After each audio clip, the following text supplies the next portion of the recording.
Hi folks, welcome. We're just letting people join. So get yourself comfortable. If you haven't got your cup of tea, grab one now. We'll get going in just a moment.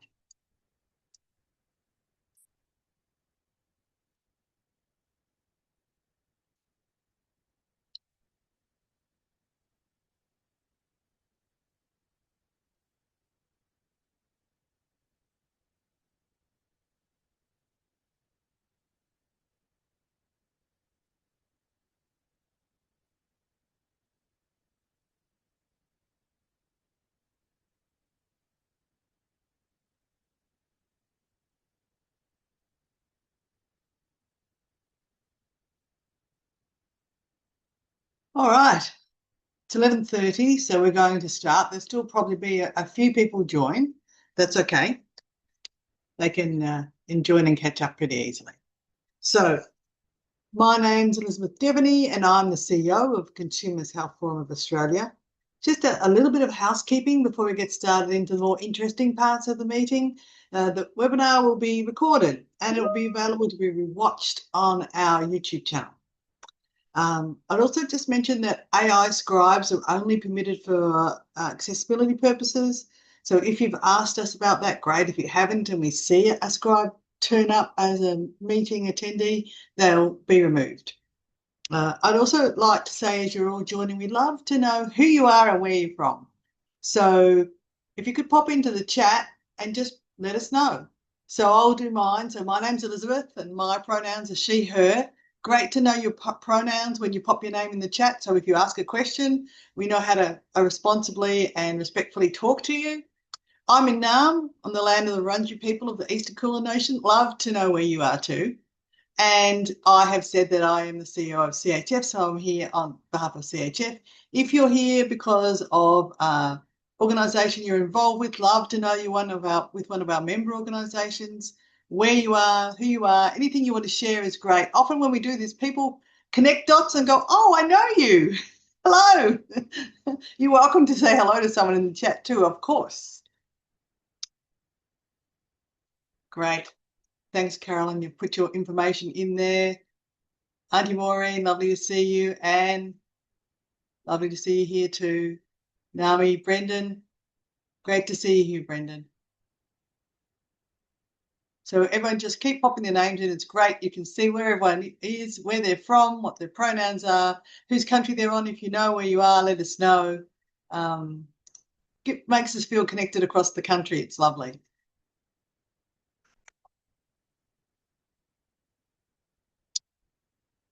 Hi, Penelope. So I just like to begin a little more formally now as we're all getting into the chat and saying hello and acknowledging country. I did say I'm in Naarm. I'm on the land of the Wurundjeri people of the Eastern Kulin Nation, and I'd like to pay my respects to their elders, past, present and emerging, and acknowledge their relationship to the land here and acknowledge the fact we have a treaty process in Victoria, which we're all very excited about. A big hello to any Aboriginal or Torres Strait Islander people who are on the call. I saw you there, Auntie Maureen, so a big hello to you and to any others that are with us here today. We also begin our meetings by recognising the importance of health consumers. Some of the people on the call today may be people with lived experience. This recognition statement was developed by our Consumer Assembly. It's a group of 21 consumers who work with us on a range of different matters. I'll give you a moment just to skim it yourselves, to have a read. And often when people do read it, something really jumps out to them.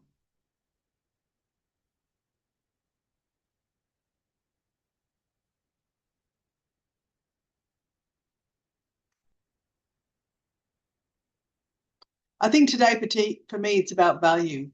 I can see some people with lived experience on the call today, and I know you'll add so much value, as will our two amazing presenters, Suresh and Heidi. So I really want to respect and acknowledge the value the people with lived experience bring to a conversation. Now, at the bottom of your screen, you should have some reaction emoticons, all kinds of things. Love to know what you think about our consumer recognition statement. Use those emoticons and show me what you think. Maybe you're going to put the rocket. Lots of love happening. Fantastic. And during the session, when people say things, if you like it, send them some love. If you're shocked, use the shocked face. If you want to support, give them the thumbs up or the clap, because we can't see your faces. It's lovely to know virtually how things are going along. Hi, Sabia. Hi, Saba. Great to have you along as well. Paul, Eman, terrific. Keep popping your names and your details in there. Now, for those of you that don't know about CHF, we're 40 years old. We have not yet had a cake, but hopefully we will at some point. And we are considered the national peak for consumer organisations. Many of you will be members of ours or members of our members. And a big hello to all of you. So we are funded by mainly the Commonwealth Government, sometimes by other pieces of work we do with universities and so on. And we are really there to find out what it is you care about and make sure that that's heard on a national stage. We do that in a variety of different ways, but we believe in amplifying your voice, and that there should be nothing about any of us without any of us at the table. So I'd like to now introduce our two facilitators and speakers for today, Suresh and Heidi. It's got some gorgeous photos of them there.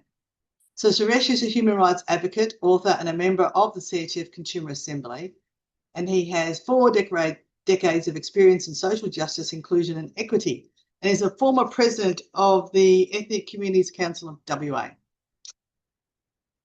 He's also a significant author of the State Disability Strategy for the Western Australian Government. Heidi is a disability rights advocate and consultant, and also a member of our Consumer Assembly. Heidi works across health and disability systems to strengthen consumer leadership, design and accountability. And she's committed to ensuring services respond to the real and overlapping impacts of disability, gender, trauma, caregiving, and no doubt a lot more. So I'm going to throw to you now, Heidi, and let's get this presentation started.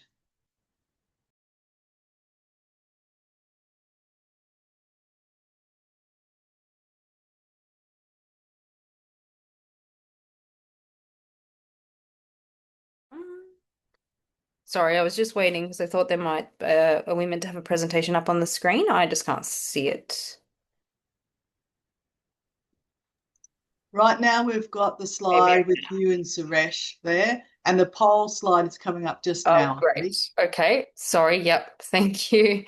Hi everyone, and thanks for introducing me. My name's Heidi. And yeah, glad to be here. So before we get further into the webinar, we wanted to start with a quick poll about the social determinants of health, which is, do you have a good understanding of the social determinants of health and its influence on care?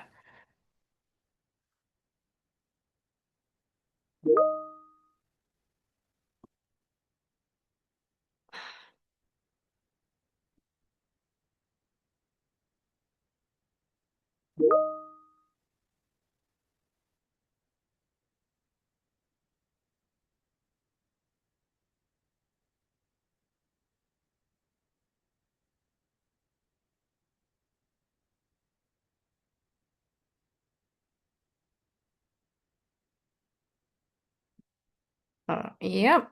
Looks like a few people have done that. Are we still waiting for anyone else to do the poll?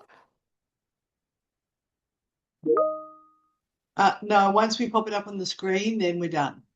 Okay, great. Sorry about that. So it looks like 65% of you have said yes, and 35% of you have said no, which is, there's still, it looks like a lot of you still think you have lots to learn, so it's good you're here.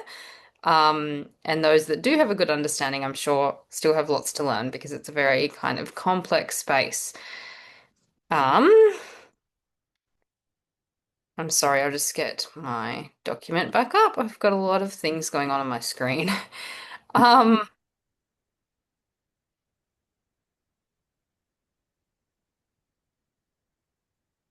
I think if I can just add to the results of the poll, I think Yeah. it's comforting that we're seeing that level of people who are actually aware of the social determinants, because ultimately, you're the policymakers, you're the ones who are going to be developing the sorts of things. And if 65% of you all can know what the social determinants of care are, I think that's a really good starting point to work from addressing all of those social determinants. Yeah, I agree, Suresh. Thank you. And we've now got the World Health Organization definition up on the screen, which I'm sure many of you can see, but I'll just read it out as well. So, the World Health Organization defines the social determinants of health as the conditions in which people are born, grow, work, live, and age. The systems put in place to deal with illness and the wider set of forces and systems shaping the conditions of daily life.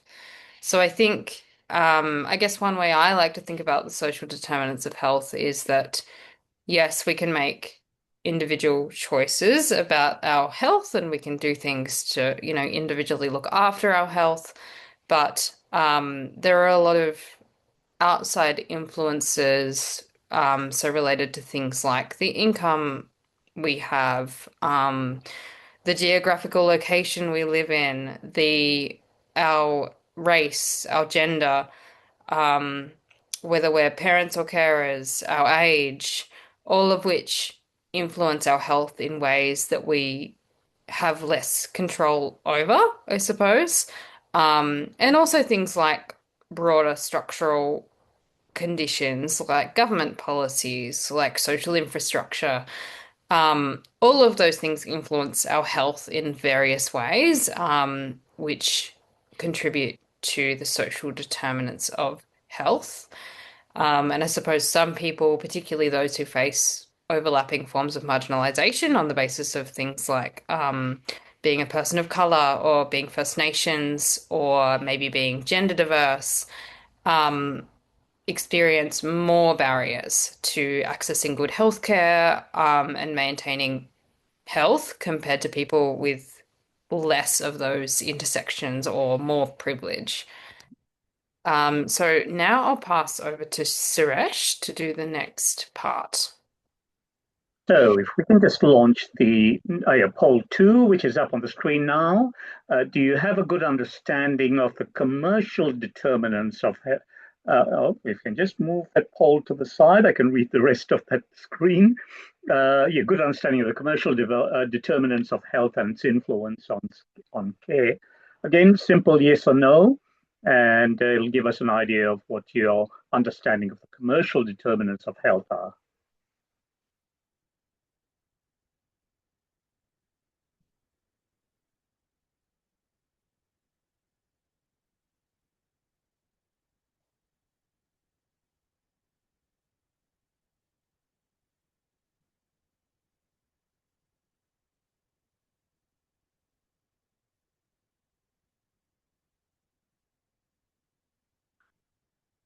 Now, when you look at those results, they are certainly swapped around from what we saw earlier. On the social determinants, we had 65% on the yes category. Now we're coming in at about 44% on the yes category and about just under 60% on the no category. And it's an interesting thought, when we were having this discussion earlier as well. I found it difficult when talking amongst ourselves to isolate what were the commercial determinants, and I'm really looking forward to seeing Jenn's presentation, which really will cover a lot of those issues. I think that'll be absolutely brilliant. So, and I guess the social determinants are well determined, and we know what they are, but the commercial determinants are much more seen as an area that is not going to influence us as social beings. It's the commercial side of things, and I think we have less understanding of that as a result. Now, I think we're going to get the WHO definition up there. Yeah. So if I can just read that, the World Health Organization definition of the commercial determinants of health are the private sector activities that affect people's health directly or indirectly, positively or negatively. So these would be such things as tobacco advertising and other things that are in the commercial sphere, and the private sector activities that affect your health directly or indirectly. Now, I think I'm due to invite Jenn Lacy-Nichols to present as the next speaker. And if I can just say, look, it's an absolute privilege to meet her and also to have her here. Dr. Jenn Lacy-Nichols is a Senior Research Fellow in Commercial Determinants of Health and NHMRC Emerging Leadership Fellow. And you can see when you've looked at her research why she is an emerging leader. Her research seeks to understand the relationships between corporations, politics, and health. And she was one of the lead authors on the seminal 2023 Lancet series on commercial determinants of health, and a member of WHO's expert group on commercial determinants of health. And I'll hand over to Jenn. Give me 2 seconds. I'm just going to share. And I think we are all good. Fantastic. Someone shout if you can't hear me or if anything goes funny. Otherwise, I will just carry on. Thank you so much. I'm delighted to be here. And I think I really enjoy presenting and having conversations with people who come from outside that sort of very classic public health prevention space, where it often centers around tobacco, alcohol, ultra-processed foods. In the Australian context, gambling is going to come into that conversation, of course. But I think one of the things that is really powerful about the Lancet series definition and its conceptualization and the work that the WHO has been doing since then has been to widen the gaze substantially in terms of how we think about and conceptualize commercial determinants. So this is a visual that I and some colleagues have put together. I'll say it's still under review at the BMJ, so please don't screenshot this and share it all around social media. Thank you. But we thought it's a really nice way to illustrate this idea that commercial determinants can impact individuals and communities all the way through our lifespan, and that if we're thinking about that sort of life course lens, that these impacts are going to be cumulative, additive, intergenerational. And I think a lot of this language around here is going to resonate quite a bit when we're talking about the relationship between social and commercial. So to just pick a couple random vignettes from this, I could think about, in the very early childhood space, we can think about reproductive technologies. We can think about the marketing of supplements to pregnant women and to families. I was one of those who received all kinds of marketing. We can think about early childhood, vaccine hesitancy, or access to vaccines as a really important protective measure. If anyone has been following some of the investigative journalism in the Australian context, we have seen private equity acquisitions of early childcare centres and really traumatic, horrifying impacts in terms of neglect and abuse for children that are in a very vulnerable stage of their lives. And we can fast forward right to the end and look at the aged care sector. We've seen the exact same thing with private equity, especially in the United States. There's some research that shows that after private equity acquires aged care facilities, there's a 13% increase in mortality, which is a pretty horrifying statistic.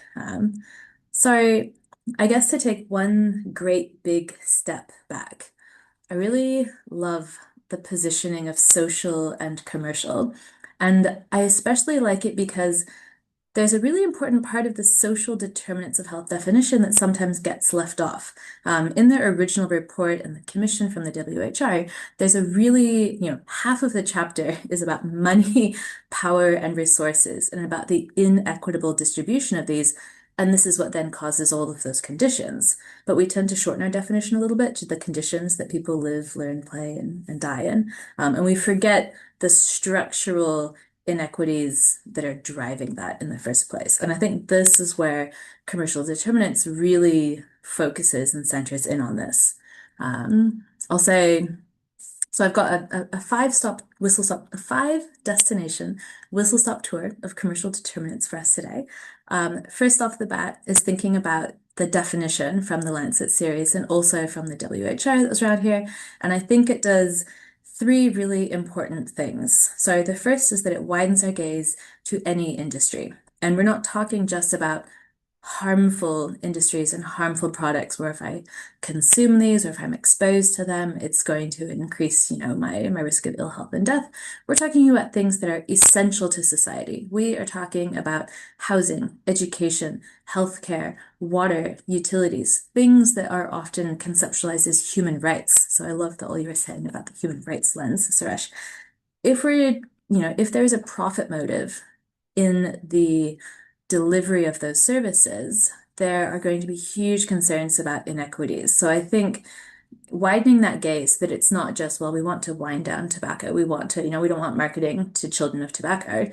We don't want to wind down education. We don't want to wind down healthcare or access to medicines. We need to increase access to those things and ensure that it's equitable. So it's a very sort of different lens when we're thinking about the involvement of the commercial sector across different parts of the economy. The next thing that it does is that we talk about the private sector, and this was the whole bit that I did for the Lancet series. It's a messy thing to conceptualize. We would say that there's a lot of sort of quasi-commercial actors that belong as part of this definition. And I'd say, for instance, we can talk about state-owned enterprises as quasi-commercial in nature. If we're thinking in the tobacco space, China has an enormous state-owned tobacco manufacturing company. And so it would be difficult to sort of tease that out of it being a commercial sector. And we can see this across many sectors of the economy and in countries around the world. We could also think about the not-for-profit sector. So many peak bodies, industry associations are legally structured as not-for-profits. It minimizes their tax obligations. And we have, peak bodies. I'm going to call out Drinkwise in the Australian context. They're registered as a charity, but they're funded by the largest alcohol manufacturers in this country. I believe that to be a fundamental conflict of interest. I'm not the first person in public health to have said this, but just because you have a not-for-profit status doesn't mean that your interests and your priorities and some of your practices might not actually align a bit more closely with commercial. So it's not just your sort of for-profit shareholder-owned businesses, it's a much bigger bucket. And the last thing that we did in the series was say that it's not just human sort of biomedical health, we're conceptualizing health much, much broader. So we could think about our planetary health, we can think about social justice, we think about poverty. I think of health in a really large, inclusive bucket, and I'm happy to put all kinds of things into there. I sometimes joke when I do presentations for students at the university, I say, look, if health isn't the thing that you have as your highest priority, every time I say it, just replace the words with climate change or social justice or human rights, and the lens and the arc and the story about the commercial influence and power, it's going to be kind of the same. So, part one. See? Okay. Part two. Commercial practices. So this is part of the figure from the Lancet series paper 1, where Anna Gilmore's team developed this fantastic conceptual model. And this is what we call the rosettes of all the different commercial practices. And I think this is really helpful because it helps us look beyond. We tend to focus on the marketing practices. We are all consumers. I am presenting at the Consumer Health Forum. It's sort of our first engagement with the businesses. I get stuff marketed to me. It's impossible to avoid the inundation of, our commercial environment. But they do lots of other things. So I thought I'd just take us on a quick tour of some examples, and I could go on infinitely around this, but I think it's nice. It kind of just sparks to sort of think, oh yeah, these are other ways that businesses can impact our health. So I saw someone in the chat mention Ozempic, and I was like, yes. So the marketing of a diabetes drug as a possible weight loss drug, which amongst many other things it opens up, is going to have really problematic conversations about stigmatization of weight. I could say so much more on this topic, but we'll just say that businesses market all kinds of things, and in this US context, they can market prescription medication. We could think about scientific practices. So this is an example of Johnson & Johnson. They are a large pharmaceutical company, and Not to single them out, I could pick on probably any large pharmaceutical company. They have a history of really harmful products and often trying to cover this up and hide the evidence that these products are linked to harms. In this case, it's talc, but we could talk about Purdue and the opioid epidemic. We could talk about probably any large pharmaceutical company. And this is worth interesting because, of course, these are the same companies that are going to manufacture all kinds of incredibly important products, including, as a woman, tampons. So it's messy when you start to unpack this. We can think about the political practices. This is my particular area of expertise and research, so I'll circle back to this at the very end. But in this case, the US pharmaceutical lobby was trying to get the US president to push back against some of the trade negotiations in the Australian context because they thought our drugs were too cheap and they weren't going to make enough money. This is like a very condensed version of this much larger political issue. But the lobbying, the campaign finance, the revolving door between drug regulators and pharmaceutical companies, not to mention any other sector of the economy. I'm focusing on pharma a little bit because this is a health space, but ask me about any company or industry and I'm probably interested in it. The financial practices. So I personally find this one of the most interesting, but also the one that's the least researched, just because people tend to come from a sort of more traditional public health biomedical space in commercial determinants. We don't have a lot of economists or forensic accountants, which is what you need to look at this. But the sort of high-level statement is this. If large businesses and corporations and wealthy individuals do not pay their fair share of tax, then we're going to defund the public sector. And I think it'll be pretty clear to most everyone on this call that the public sector funds an enormous amount of very important healthcare and social services that are part of that sort of preventative social health. We need to fund governments better, and we should not be allowing businesses to put their money in tax havens and minimize their taxes. I'd say tax evasion, but they got very fussy about that on the Lancet, and we had to rewrite it to minimization, which is our technical but perhaps less spicy term there. Again, many familiar names on this list. Labor and employment practices. So I think this is one where we see a lot of fantastic examples and a lot of really harmful examples. So you can look at the gig economy, the casualization of the workforce, amongst other things. You're not going to get basic employee protections in terms of sick leave, parental leave, redundancy payout. I am part of the higher education university sector, and if anyone has followed the news, we have had to pay millions of dollars in back payments because of the systemic wage theft across my sector. And I imagine if we sort of rewind to the COVID pandemic, we can imagine the agony of being an essential worker where you are part of the gig economy, you don't have any sick leave, you don't have any protections, and you have to choose between earning an income and putting yourself and your family at risk, perhaps, and not having an income. These are really horrible circumstances. And last but not least, supply chains and sort of those environmental practices. So this is a picture of Dow DuPont, their chemical manufacturing, sort of ag chem giant, and they knowingly polluted the water of a community for decades. Again, there are some fantastic, interesting internal documents around this, but I'm picking one example. There are so very many I could pick on for this. But I guess to sort of say, all businesses tend to engage in all of these practices. And one of the things that's really interesting with the commercial determinant scholarship is to say, yes, we can go into detail about any particular company or industry, but we can also see a lot of similarities around this. And in the center are sort of our reputation management practices. So this is, the way that businesses try to position themselves as good partners, as good corporate citizens, all of their corporate social responsibility, beneficial activities. I'll come back to that in just a sec. So those are the practices.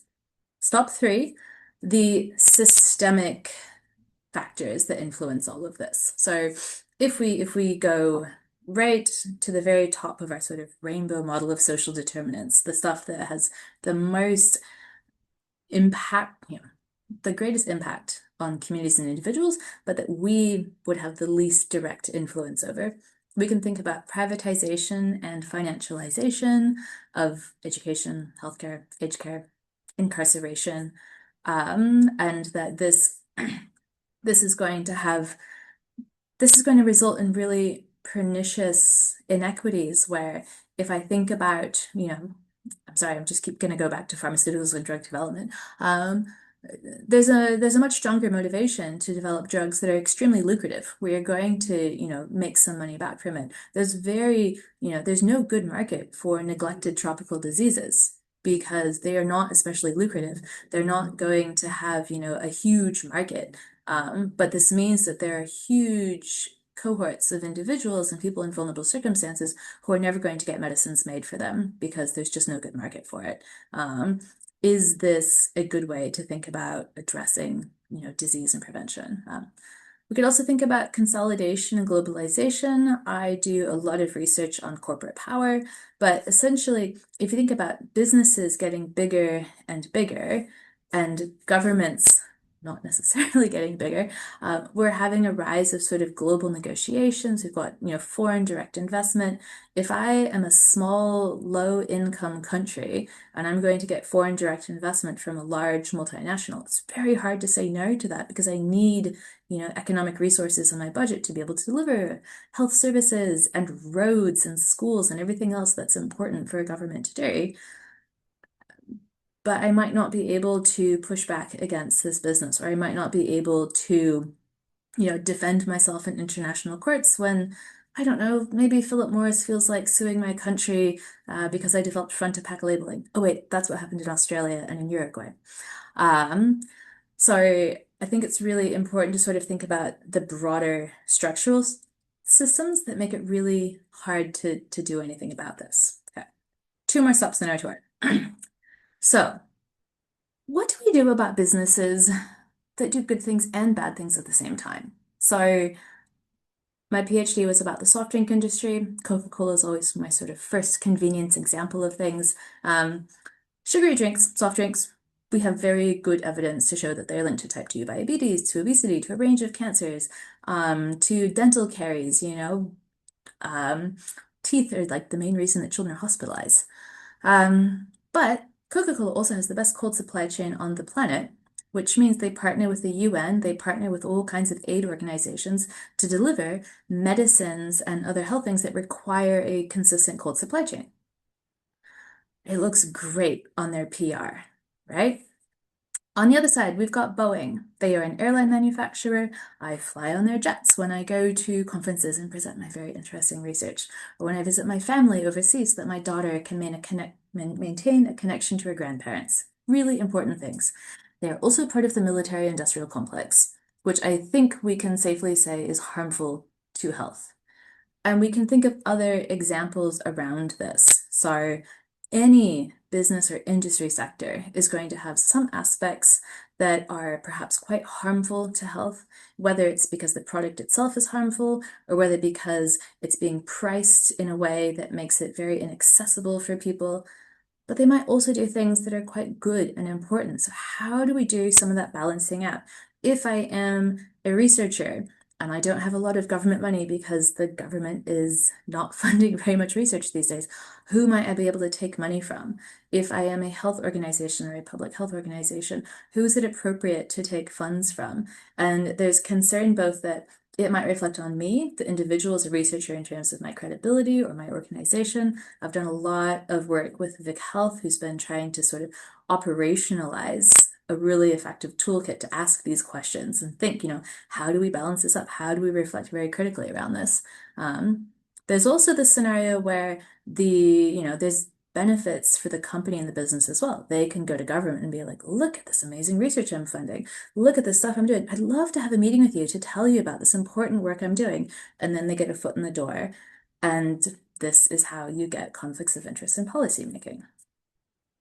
Last stop, which I don't have a slide for, but I thought I would just throw into the mix a project I'm working on and a gnarly question that I don't really have the answer to right now, but I'm really trying to cultivate a lot of feedback on. I research the revolving door, so I'm interested in how Government, people who worked in government go and work in the private sector. People in the private sector go and work in government. This isn't inherently a bad thing. It's important to have an exchange of expertise, of information. All of this is well and good. However, there are circumstances that perhaps present more conflicts of interest, and we need some safeguards. And we'll just say in the Australian context, the regulation and the safeguards are just not there yet. But the question I have is to say, well, I want to do a research project where I'm going to collect a lot of information about essentially the employment histories of lobbyists who might have worked, chief of staff somewhere. What are some of those sort of conflicts of interest? Can I map all of this out to get a sense of, what are some of these connections and relationships? As an academic researcher, I am bound by codes of ethics that are incredibly important based on the Helsinki Declaration. It's a reflection of some of the horrible medical experiments that went on, Nuremberg war crimes, the syphilis study, on and on and on. We have to protect research participants. We need to ensure there's informed consent. We need to ensure that, we're not, unduly targeting particular easy to access groups, that the sort of benefits burden are balanced out. Anonymity, confidentiality. All of these things make my research incredibly hard to do and my data effectively kind of useless or way less valuable. So the question is, if my research participants are very powerful, if they are ministers, chiefs of staff, CEOs, key lobbyists, do they deserve the same protections as everyone else? If we're thinking of privacy as a human right, which it is recognized as, where do I draw the line between the public interest and an individual's right to privacy? So this is what's stumping me right now. And on that note, I will finish and let's go to panel and reflection and discussion. And I would love to hear your thoughts later. Thank you.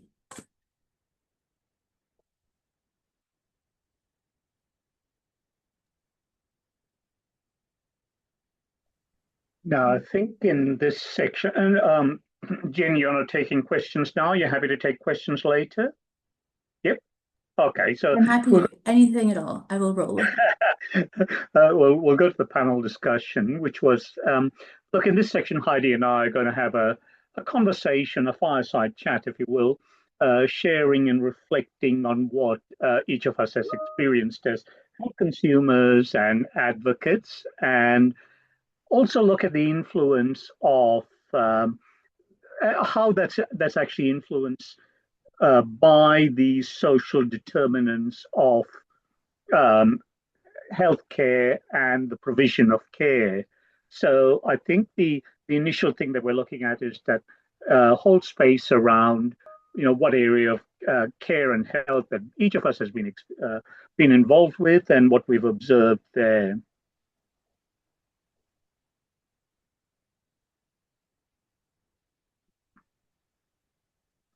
So I think Heidi's going to launch into that question, or I'm happy to do it.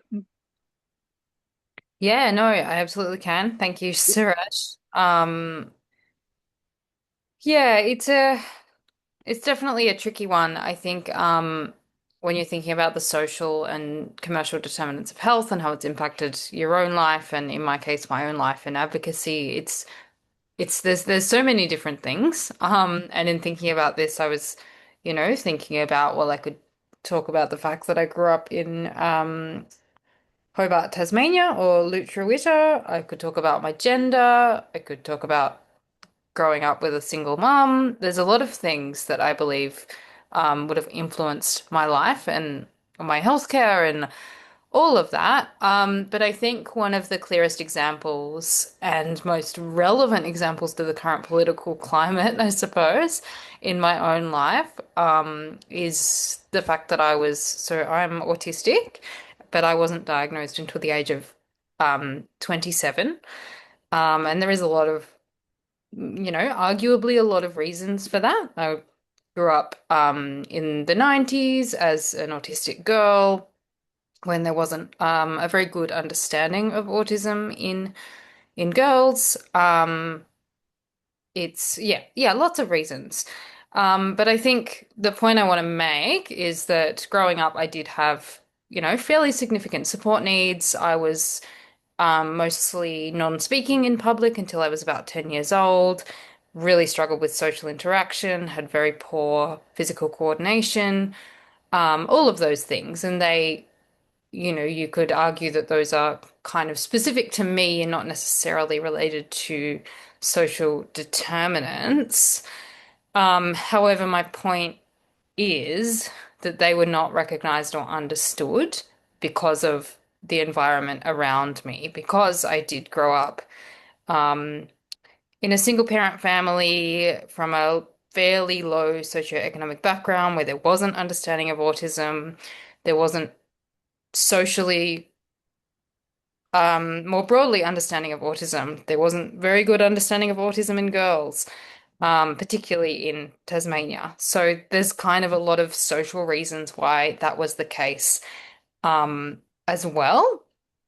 And I think looking on the trajectory of my life, and it's not something I've reflected on often, but I was thinking about it in preparation for this webinar, it definitely did impact ongoing access to healthcare and health outcomes. So because I was, I suppose, a neurodivergent girl slash child without any support or understanding, it meant that over time I did essentially internalize that there was something wrong with me, but there was no explanation for what that might be. So I just thought that I was strange, did never fit in. And over time that did contribute to things like severe mental health difficulties. I was hospitalized with a life-threatening eating disorder at the age of 15.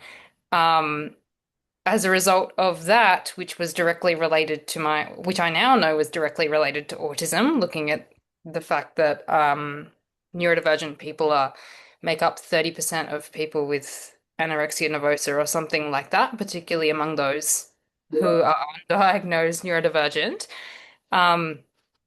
It also contributed to lifelong impacts. So things like, as a result of that eating disorder, I developed osteoporosis at the age of 21. I developed irritable bowel syndrome. I developed autoimmune conditions, a number of allergies, things that I now live with for the rest of my life, which I'm aware that I'm drawing lots of kind of strings here, but it all comes back to a lack of identification and support for being autistic and neurodivergent as a child, and that being related to the social conditions in which I grew up. And also the political conditions. I know that we're talking about social and commercial conditions here, but the political climate in that at that time, there really was no support for autistic girls. There wasn't really services that existed. The NDIS didn't exist until 2013. Yeah, many, many things, which I think are relevant and essentially did lead to a number of lifelong health outcomes for me and also the health system. Like it now puts additional pressure, arguably, on the health system because of things that could have been prevented early on. And I want to flag that the problem is not that I was autistic, although I think that that's already very clear. The problem is that the systems around me and the social conditions around me failed to identify my needs and provide that early support. So yeah, I wanted to give that as an example because I think it's a really clear one of how, I guess, social and political conditions, a lot of different conditions at once can influence someone's health outcomes for the rest of their life. And I think it's a very relevant one to the current political climate, which I will talk a bit more about later, but where we're seeing significant cuts to the NDIS and cuts to early intervention and the removal of children from a scheme which does support them, where the reality is we see in the adults now who didn't receive that support that actually it creates more pressure later, more costs later, worse health outcomes, mental health crises, higher suicide rates, all of those things. We know the outcomes, and yet we're cutting that early intervention to children now. So it's an area The participants will have a number of questions to ask of you as well, Heidi, just based on what you've said there. But in terms of just also talking about some of my experiences as well, just to mirror some of what you have dealt with there. But my position's much more in an advocacy position as opposed to my own personal health issues. I currently am dealing with about 43 cases here in WA of matters that are that have had adverse outcomes for the people who are seeking care. And there are some very interesting issues. And I gave evidence at a inquest the other day, and the coroner asked me the question, can you draw any common factors amongst all those 43 cases? Yes, I can. The interesting thing is that about 38 of them are people from the Indian community. Now, why is that the case? Yes, it could be simply because of the fact that I happen to be Indian, so they're coming to see me with their issues, but it is far more than that. It is about, if you look at the common elements of every one of those cases, and a number of them have ended up in death.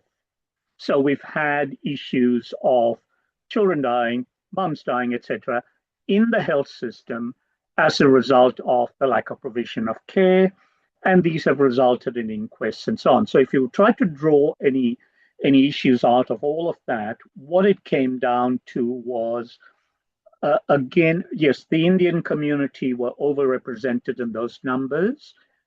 Why is that the case? It's where we were born and where we grow up that determine our cultural propensity to complain, our cultural propensity to go up and demand services, our ability to go up and thump the desk.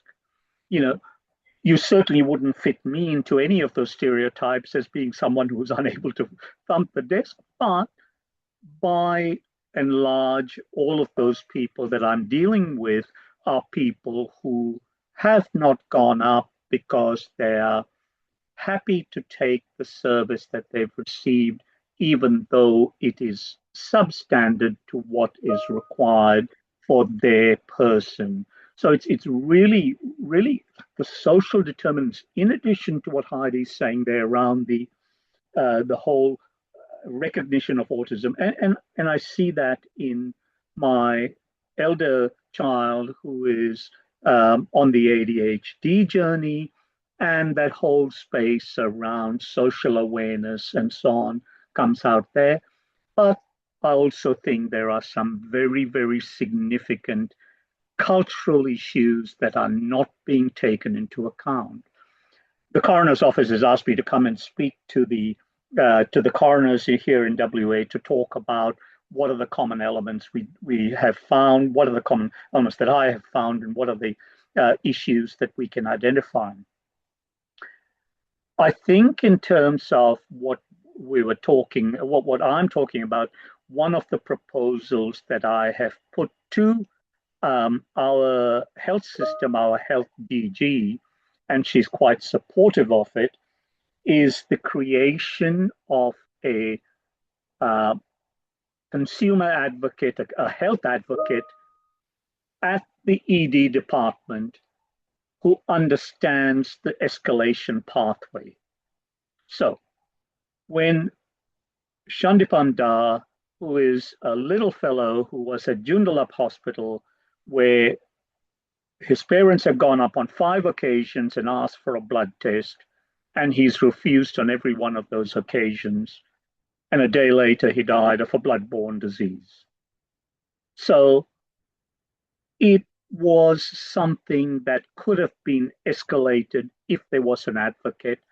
The concept of an advocate, not employed by the health department, because I think that compromises their independence, but someone employed by the Health Consumers Council or one of the other groups around the place that are, that actually work in the space. So yes, it's funded by the health department, but it's employed by an independent agency. And Heidi goes to the emergency department, I go to the emergency department, we're not being listened to, we have an escalation pathway. A person with autism is unlikely to go up and confront and keep asking for that service. An advocate is likely to do so. So concepts, the Director General loves it. The government has not funded it in the current budget, so we're looking at other means by which we can do it.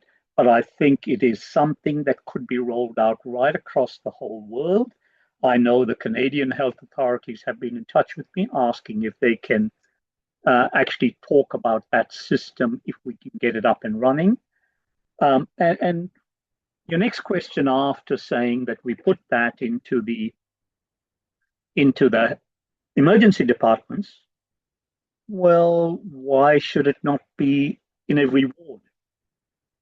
Why should people in the ward not have an escalation pathway? So it really is a concept that is waiting to be implemented. And if any of your, exactly what Anne has said, there's similarities to the mental health advocacy service for patients in psychiatric facilities. Absolutely. My sister works for them here in WA or in the Council of Official Visitors, and it works well. So there's no reason why we couldn't do that. So second question in terms of the what we've got there on the panel, just the Heidi, you talked a little bit about the issues around autism and so on. Take that one step further in terms of the people with disability. Now you've got someone who's nonverbal. How do we access that service? How does your advocacy help that person deal with that service?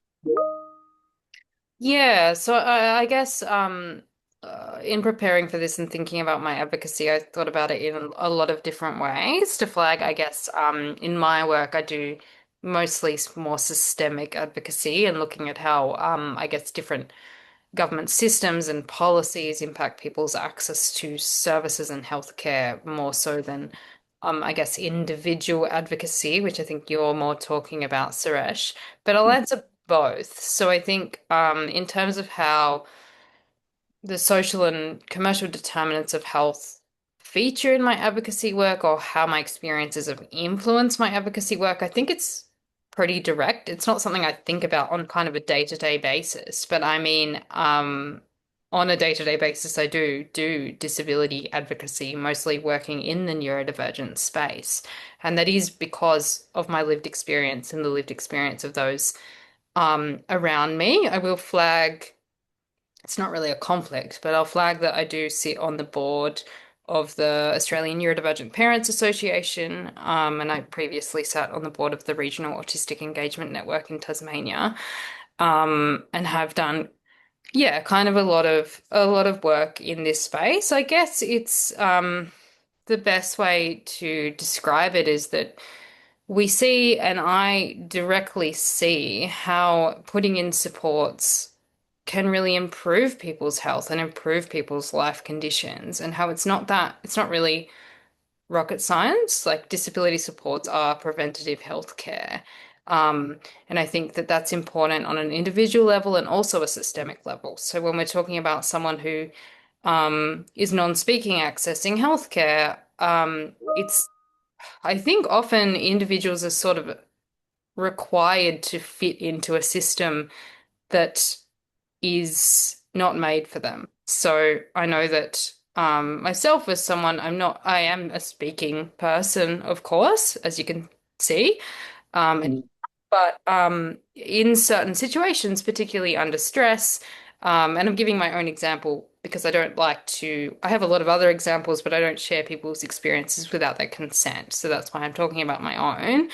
But yeah, in situations of stress or pressure, I do experience situational mutism. And that has happened to me on many occasions in healthcare systems. And essentially, it's meant, so an example of that is sitting in a doctor's office, trying to think of what I need to say to the doctor, then asking me about what my symptoms are, and just going completely non-speaking and not being able to describe it. Or another example is, one thing I do is my, I guess, presentation doesn't always match what I feel internally, and that's a very common thing for autistic people. So I can be in horrendous amounts of pain, but tell a doctor that oh, I'm just struggling a little bit. And that means that I essentially don't get the healthcare that I need. And that has played out in many ways. So, for example, as I said before, I have quite severe irritable bowel syndrome. I also have celiac disease. But those things weren't diagnosed for about a decade. I just lived in pain every day for a decade. Because I would go to doctors and say, oh, I'm getting a stomach ache here and there, but they wouldn't realize the gravity of it because the way I guess, presented didn't align with their expectation. And I think that is the case for many neurodivergent people. It's also the case for many women. I know it can be a gender discrimination thing too, because we tend to play down our own needs, I suppose, and put Yeah. it, that others are experiencing it worse. Sorry, I'll move on a bit. We need to go wrap up and move to getting Elizabeth back in here. Can I just say one thing also, just in terms of I talked about the culturally and linguistically diverse community. We speak. I come from a part of India where we speak a language called Malayalam. In Malayalam, there is only one word for pain. It does not describe acute pain, throbbing pain, all the different English nuances that exist for pain. So when you ask me, what do you have a pain? I will convert that into Malayalam and then repeat it back into saying, yes, I have a pain. But I have a throbbing pain, or none of that makes any sense to me. So I think it's also around that. And I think also, if you look at the Noongar language here in WA, there is no word for epilepsy, for example. So likewise with Somali. Now, we've got to move on to Elizabeth, and Elizabeth's going to come back in and take over the last session. And I think, Heidi, you are introducing Elizabeth. It's okay, Heidi. I'm happy not to have an introduction. No, I'm happy to. And sorry, I feel like I went on a tangent there and we lost time. But that's No, you're okay. good. I guess it happens. So I'll now pass back to Elizabeth. Elizabeth is the CEO of the Consumers Health Forum of Australia. She holds a master's in health education and a PhD in medicine from Melbourne University, and is committed to the championing the role of consumer voice and partnering with government and community to shape policy and systems reform. Thanks so much, Heidi. And can we send some love to Suresh and Heidi for sharing all of their personal reflections? Hope you're feeling the love there, folks. That was great. Thank you. So when I was listening to you, and also to you, Jen, that was fantastic. And I'm sure we'll come back to that in a moment. I was thinking about sometimes the way we talk about social determinants of health, and that sometimes it can feel a bit victim blaming. We say people have worse health because they're poor, or because they don't speak English, or because they live regionally maybe, or they have lower health literacy. Apparently that's their fault. Because they can't navigate the system, that's their fault. That's why their healthcare is not where it needs to be. And maybe that's true, I don't know. But then I think, who designed this system?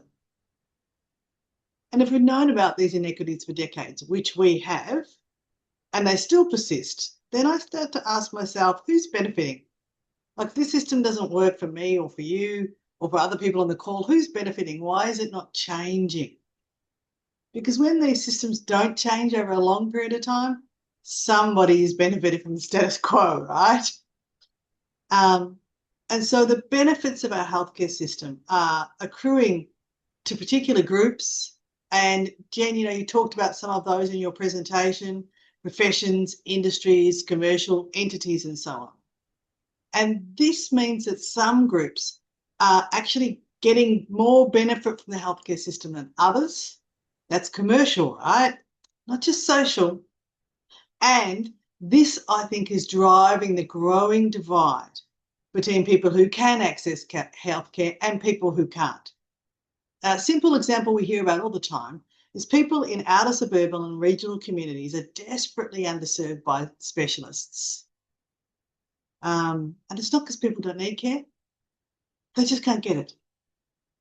These communities are often considered to be less profitable by people who set up things.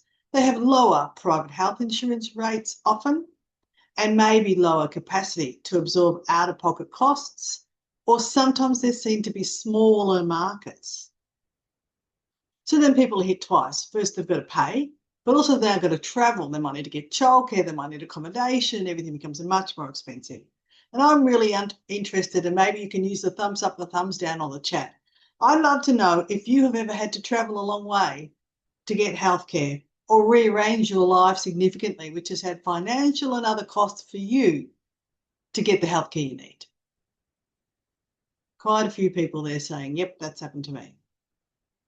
And if you work in healthcare, have you seen that happening for people that you are working with, that the system does not work for them and the benefits are not flowing to them?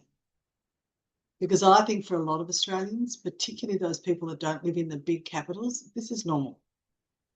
Then there's another layer, Jen, that you really talked about.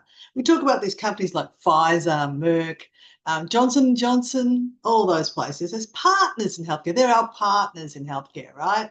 Yeah, they are partners.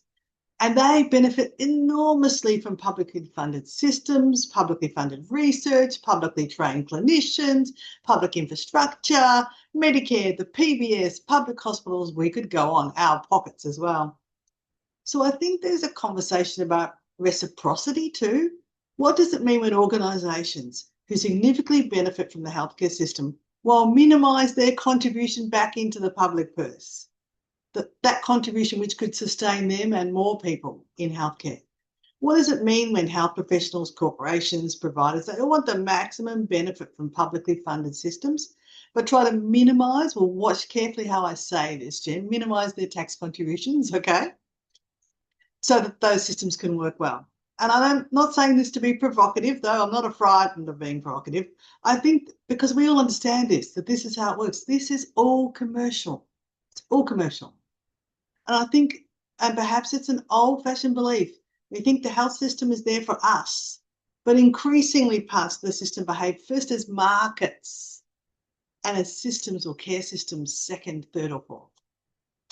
I think that changes the way we experience healthcare. It changes our trust, it changes our access, and ultimately it changes equity. And I'd really love to hear your thoughts about this. Again, do you think, having listened to what we've said today, do you think we talk enough about the commercial determinants of health? Give me a thumbs up or a smiley face if you think we should do more talking about these things. Do you hear about it enough? Do you want to hear about it more? Because I don't think we do. Maybe I'm alone. Doesn't look like it. At least a few thumbs there saying yes. And then thanks, Maureen. And I'd love to know, and you can pop this in the chat along with your questions, and I hope you are popping your questions in because we're going to come to those shortly. If you were redesigning the system to take into account these social and commercial determinants of health, where would you start? Is it workforce? Is it funding? Is it tax? Is it out-of-pocket costs? Is it location? Is it regulation? Communication? Thanks, Auntie Maureen. Where do we start? Because I think that everyone on this call, and in fact most Australians, if we could ask them, don't just want us to get better at describing inequity, which is kind of what we're doing today. We're getting better at describing different kinds of inequity. They want us to do something about it, right? So where should we start? I'd love your thoughts in the chat. Where do you think where do you think you should go next? Thanks, Larissa. You've got a few ideas there.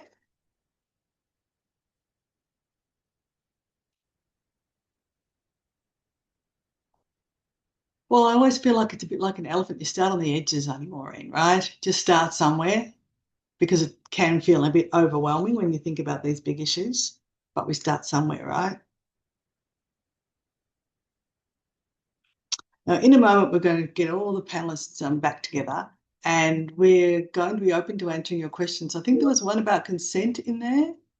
There's a question to you, Suresh, so I'm going to go through those in a moment, but this is your opportunity, the 50-odd folks that are here listening to us today. Thanks, Lindsay. You've got a question there. Fantastic. Pop your questions in there and we're going to have a general chat. We might not be able to answer them, but as you can see, we're all up for a chat. So we're very happy to give you our thoughts, our impromptu thoughts to do with your questions. And I can see, thanks Suresh, Jen and Heidi have all put the cameras back on. Thank you to all of you. If you're not typing a question right now, love you to send some love to Jen too, because we didn't do that when we finished. Send some love. I know a couple of people put in the chat that they enjoyed her presentation, but it's always nice to see a bit of love too. You can't see the warmth of people's faces on these kind of chats, so it's nice to feel it through the emojis, hey? Thank you. Yeah, you're right, Penelope. Health is often considered in the budget as a cost. In fact, it's a huge productivity driver and it is an investment. So, yeah, and Auntie Maureen sending you all big hugs. Hope you're feeling them. She gives a very good hug, I can tell you. So I hope you're feeling that well. Okay, so we've got a few questions. So we're going to come to those. So I might start with, just scroll the wrong way. So I'm going to start with you, Lindsay, because I just scrolled in the wrong direction. So Lindsay's asked a question, and I think this is for everyone, whoever would like to answer it. It says, when will the governments acknowledge the systems can't work in silos and are not fit for purpose? So I suppose it's a general question, when, and generally also like why, how important is it to get governments to better coordinate what they're doing? Who'd like to have a go at that? Who's got some thoughts? Look, I'll touch on that, but also just bring together what Heidi was talking about in terms of autism and Jen was talking about in terms of commercial determinants. When I was writing the state disability strategy, I went up to the northwest of Western Australia, and this touches on everything that Maureen and Elizabeth, what you also talked about, the regional and the lack of service. I'll give you two examples of the lack of service, three examples of the lack of service that really came to the fore. There are conditions of scabies up in our northwest that have been eliminated from just about every other country in the world. And that is right out in the regions where the Aboriginal people live in community there. It would cost us somewhere in the vicinity of $30,000 to put a chlorinated pool at that reservation, for want of another term, that would address most of the issues around scabies. We choose, on the other hand, to bring an eye specialist once every 6 months to treat the condition rather than actually eliminate the condition. Another example, and that is largely the commercial determinants around, I guess, the commercial viability of having a full-time specialist up there the whole year, but that's something that we need to talk about. The other one was when I was walking through the main town in Newman, there was a young lass who was scooting along on her bottom because her legs had been amputated for whatever reason. And I started talking to her and discovered that she'd been doing that for 2 years. Because every time she applied for funding from NDIS, she needed to get a sign-off from an orthopod. There was no orthopod there. The orthopod came up at once every 6 months, and she missed 3 lots of attendances and ended up scooting through the town on her bottom because she couldn't get a wheelchair. And the other thing we found also in some of the towns, undiagnosed autistics, simply because the cost of bringing mum, dad, 2 children down to Perth, you're looking at something in the vicinity of $8,000 to $10,000 of airfares, and then the cost of actually getting the diagnosis itself. So they'd rather go undiagnosed and not treated. Yeah, thanks, Suresh. Want me to tackle a Jen, government go for it. question really fast in a totally different topic shift to this question of how we might get a less siloed government? I think there's 2 things that I would say. One is that the less that the two major parties have a majority each election, the more that you have to have negotiation with the independent parties. So the landslide victory of Labour last year was actually a huge disappointment for a lot of democracy and public health organizations, because we really hoped they wouldn't win by such a margin and they'd have to engage with all of the different voices and perspectives. So that's point one. But over time, we have seen a larger gap between them. So we're going in the right direction, despite the sort of most recent landslide to Labour. So that's, I guess, one. The other would be, I guess, I think we can think strategically about what has to happen at federal versus state versus local. And I'll give a shout out to Vic Health. So after we published the Lancet series, Vic Health was one of our sponsors, and they published a lot of sort of briefs around this. And one of the things they did was looking at, in the local government space, what are the commercial determinants that local government has governance over? And I do think, especially as sort of on the ground consumer advocates, there's a lot more opportunities to engage at that local council, local government level, and look at things like sanitation and parks and urban infrastructure and physical activity. And the list goes on and on and on. Google Vic Health commercial determinants. You'll find some of these resources, but I guess let's shift away from thinking about the messiness of federal politics in Canberra. And there are some opportunities down here as well, to what Elizabeth was saying about the elephant around the edges, Yeah. Yeah. Those would be my Thanks, two thoughts. Jen, and thanks, Suresh. I think for me, the other thing is I've found that shared public accountability really helps. So if there's an issue we want to deal with, whatever it is, who are the people that fund that? And can we get a scorecard, a monthly or yearly report, a web page where you can go to find out how they're going and progressing, how many people have accessed the service they claim is there. So we sometimes use that in our advocacy. So there's a child dental benefit. It's payable to people who get family tax benefit A. It's never got to more than 50% of the kids that are eligible. Now that's great for us from an advocacy perspective, because we can say, half the kids aren't getting this. What are you doing about that? Because it's transparent, we can see that. There are many other measures where you cannot see who's getting it or not getting it. So then you can't argue who should be doing this. And whose job is that? Is it the dentists? Is it the GPs? Should it be other community services that are working with these families that could tell them that, hey, you are eligible to this service, right? There are lots of different ways that could happen. So great question. Brendan, you asked about advocacy models and said, should we be ensuring that health advocacy is representational advocacy? If you're talking about the one-on-one advocacy that Suresh and Heidi were talking about before, I would love you to just clarify in the questions. Is that what you meant, or broader health advocacy? And then I'm going to come back and get someone to answer your question. And then, oh, geez, I just had oops, sorry. Amount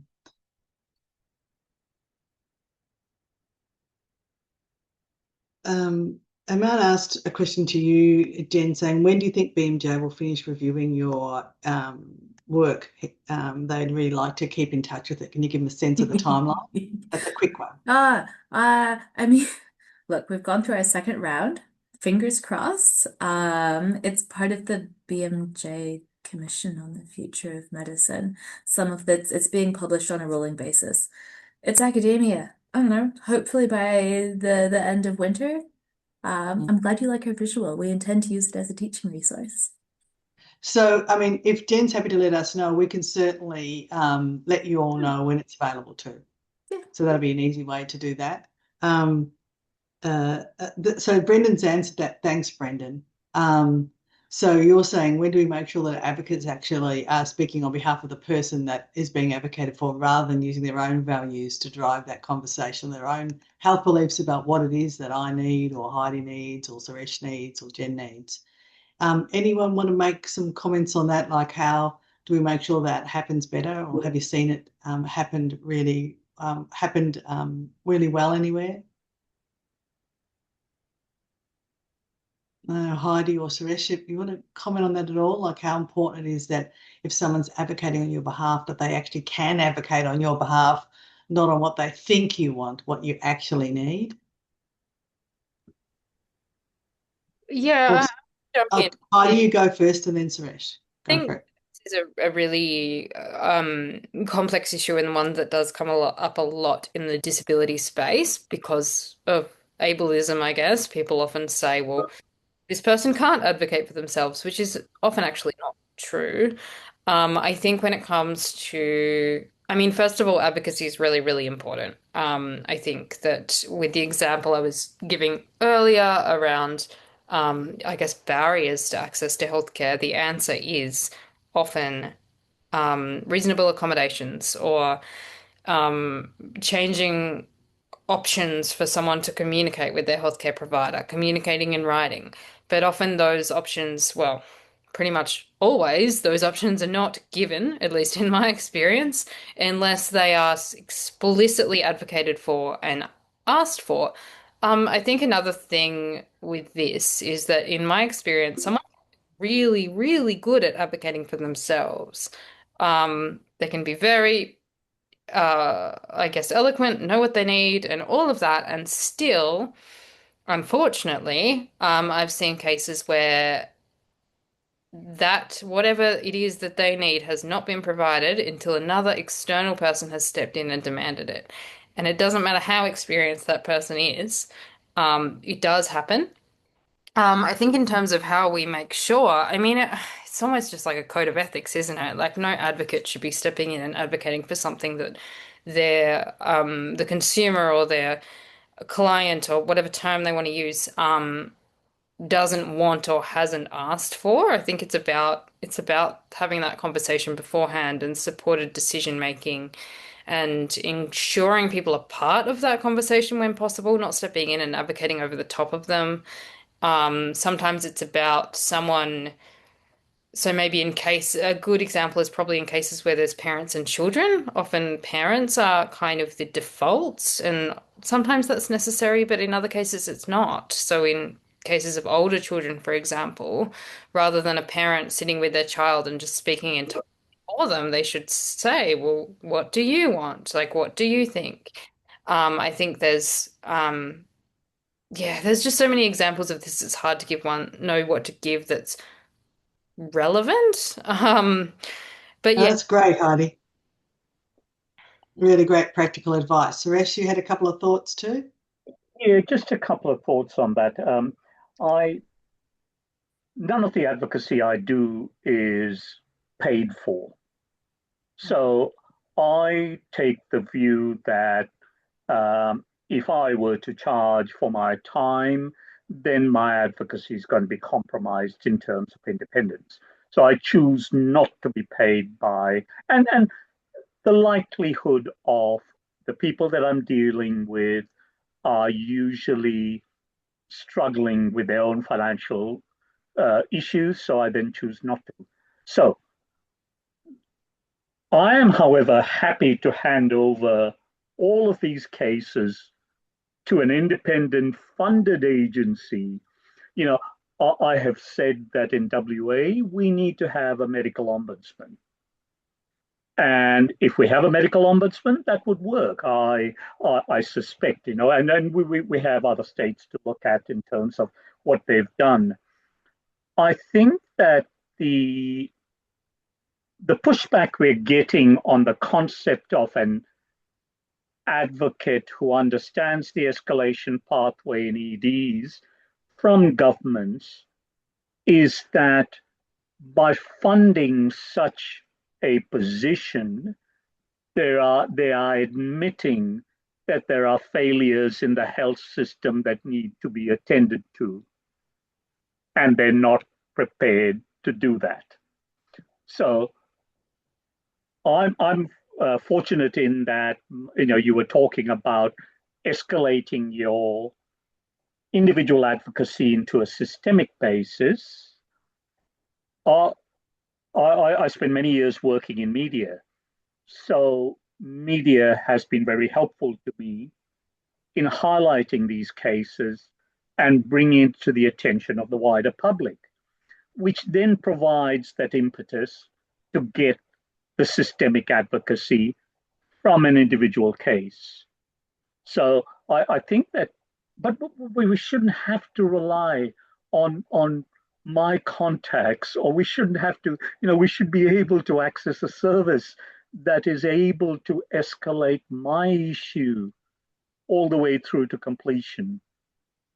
Yeah. But governments just will not fund it because it is an admission that there is a failure in the system. Yeah, thanks, Suresh and Heidi. Really great thoughts there. And I'll come back to my point, which is someone's benefiting from the system as it is. So do they really want all of this raised? It's a whole nother question, right? If it suits them to do things a particular way. I don't know, Jen, did you want to add anything there? We'll go on to one of the other questions otherwise. No, great. Alana asked a question that said, there's so much going on, like how can we help? So I'll come back to you all in a moment and say, well, what do we need as advocates? And I would just say from CHF's perspective, share and amplify everything we do. If you've got a social media account, and many of you will have them, we're on Facebook, we're on Instagram, we're on LinkedIn, we're on what used to be Twitter, not that, I pay a lot of attention to that nowadays. We do not have the big marketing budget of Merck or Pfizer or even of a university. So when we do something like this and talk about these issues, and you'll get a link to this, share it with your friends. Send it to your local MP saying you should be aware of these issues. Whatever you can do in free advertising for us, in sharing what we do and amplifying what we do is really important. And the other thing is engage. So you're engaging today by being on this. We do lots of surveys, we run roundtables, we do focus groups, kitchen, all kinds of things. Get our newsletter, get connected to us and all of our member organisations. And if you can, help. But we recognise, and I just want to say, Suresh, it's fantastic you can do that stuff for free. Not everyone can because they've got other responsibilities or they don't have access to money to pay their bills without working. And so the system relying on often those people most impacted to also do a whole lot of free work is, as far as I'm concerned, completely unacceptable. And that's one of the things we have to advocate for more strongly, right? Now, I'm going to ask you first, Jen, and then also I'll quickly ask Heidi and Suresh, any other thoughts about things we need to help us with this work? Jen? I mean, so many things. As a researcher, I spend a lot of my time hunting for money, which is a really tragic way to spend my time. And it's difficult to find money that doesn't have a conflict of interest attached to it. And I think my positionality on that and my discipline makes it very, very difficult to take money.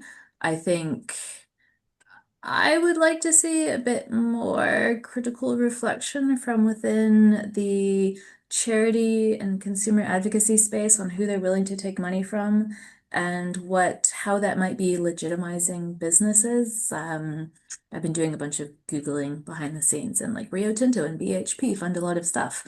And they do a lot of good work, but like, what if we just taxed mineral exports? We'd get so much more money. Is this silencing people from having this conversation? So yeah, just a little bit more critical reflection on that.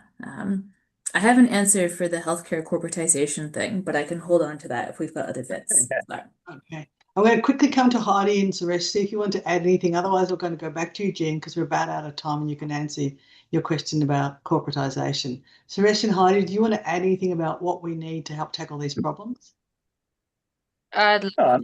Just sorry, just Sorry, go on, Heidi.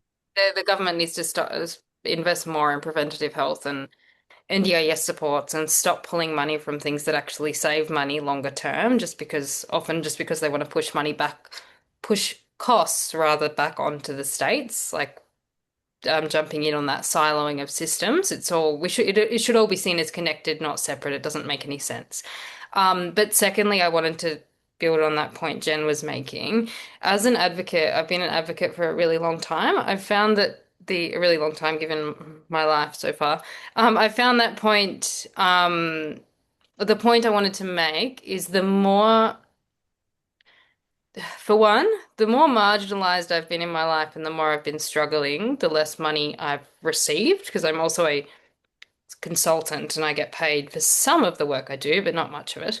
Also, the more vocal I've been, the less money I've received and the more free work I've had to do. So effectively, it's kind of like the more you speak up, the less you get paid, at least in my experience, which is pretty disappointing. And I think that's my specific experience, yes, but I think it also reflects systems. So one of the reasons I actually now don't work for one of the, I suppose, funded disability representative organizations is that often government funding is a stranglehold. I see that government funding for so-called advocacy gets tied to deliverables that are actually not advocacy, and those organizations that do advocacy get their funding cut. And that's why I now am on the board of the Australian Neurodivergent Parents Association, who does purposefully does not apply for or receive any government funding because we want to be advocates and we want to represent our families, and we're all like all of our board members are on Centrelink because we just it's the only way we can do it. But it's pretty hard. Like it means we all live close to the poverty line. Like it's not great. And I think that this is intentional from governments, and it needs to be called out a bit more. Thanks, Heidi. Suresh, did you have anything you wanted to add? Yeah, look, I think that an area that I've been concerned about for a very, very long time is the protection of advocates. And I mean, people like CHF, people like Jenn, people like Heidi, we get attacked. We are attacked by government. We are attacked by way of funding. I can't walk out into anywhere in Western Australia and get myself a job because my reputation is just shot. Okay, if I went to a not-for-profit organization, I can guarantee that their funding will be cut fairly soon thereafter. It happened with the Ethnic Communities Council. If you're a vocal critic, so if you look at something, and we as a nation do not understand anything about advocacy and systemic advocacy. If you look at, I was on the ACCC, the Australian Competition and Consumer Commission, Consumer Committee at one stage, and we were told that Choice magazine makes its money from selling the newspaper that they have, the magazine that they have. That's how they fund themselves. The equivalent association in Britain gets funding of £30 million to advocate. We know Ralph Nader. Ralph Nader would never have existed in Australia. So I think as a nation, we have to demand that there will always be cases where things fall through the cracks. And Jenn's point in terms of the balance between the various parties is critical. And the more we get, perhaps it's up to us to look at the Teals and their position. So, it's all of those things. So I think we really do need to protect advocates as well. CHF needs to be protected, both in terms of funding and both in terms of just backlash against the organization. Thanks very much, Suresh. Yeah, I say to my staff, I will never be able to work anywhere else. Right? Every time I go out and can criticise this government policy or that organisation, I come back and we have a laugh and go, somewhere else I can't work. So we've got only a few seconds left. Can I give you like 60 seconds, Jenn, to answer your question about commerciality? Then we've got a couple of things we want to say before we finish up. Thanks. I'll aim for 30. To the question, and also that Heidi made, of how do we get governments to fund this more and have less corporatization and profit focus in healthcare? I'd say 4 things we could work on. Expose harmful practices, whether this is lobbying, dark money flowing into government, conflicts of interest that has a lot of public interest and that can help delegitimize. Also, the amazing investigative reporting about what happens when healthcare has been privatized. Think Google Northern Beaches, for instance. I think that media cut through and public rage and delegitimization, very important. The cost stuff. I've got a fantastic colleague, shout out to Sean Docking, who's been looking at the sort of corporatization of diagnostic imaging and looking at the market concentration. But the next stage is then to sort of link that to sort of like what sort of costs this is going to have to the health payers. I hate to say it, but money is just going to have a major cut through. And I do think that research is important. Partner with people talking about tax reform. The Productivity Commission last year had some really transformative, interesting things to say about what we can do in that sort of redistributive conversation. without making us all sound like socialists. So I think having those sort of unlikely bedfellows, as one of my colleagues says, is great. And I'll just reiterate my point again. I do think it's important to rewrite our rules for corporate sponsorship so that they are not taking our good work and benefiting from that, from their reputation, and possibly, to this conversation, silencing advocates. So, Right. Thank you. Let's get a lot of love to the panelists. That would be great. Thank you to Heidi and to Jen and to Suresh for all their great thoughts. And yeah, by all means, pop it in the chat too. Got a couple of things I want to mention before we finish off. So a couple of slides will come up in a moment. First of all, I said, if you want to help, connect with us. Here are ways you can connect with us and our members and anyone else's work, because we don't have a PR firm, right? So the more you can do to spread the conversation, the better for all of us. You can go onto our website and find all this information if it's hard for you to do it right now. And we've got a couple of things coming up. Have we got a slide about that too? Just wondering. I don't think we do. We've got thanks, Emma. We've got a webinar coming up, and maybe we'll send it out with a link for people who might be interested in joining our board. You have to be nominated by one of our member organisations. But we've got 3 elected positions coming up later this year. There's a webinar next week to talk about what our board does, what they're interested in, and if you are interested in that, then you might want to come along to the webinar. Remember, with all of our webinars, if you register, then you get the link and you can always look at it later on with a cup of tea. So I just want to thank everyone, all of you, for your really great engagement and contributions. We will leave the chat open for a couple more minutes. If you've got any thoughts, we love feedback. Send it all to us, because we love to know about what you'd like us to do differently. And yes, send plenty of love to the presenters, because they all did an amazing job. And otherwise, I wish you a really great Tuesday, and I hope you have a well and happy rest of the week. Thanks, everyone. thank you.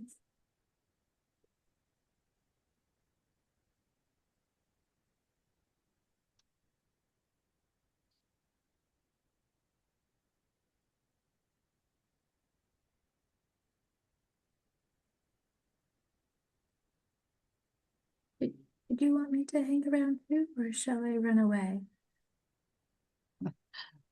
You're welcome to leave now, any of the presenters that want to leave. Thanks so much, Jen. Thank you so much. Have a good Bye. one.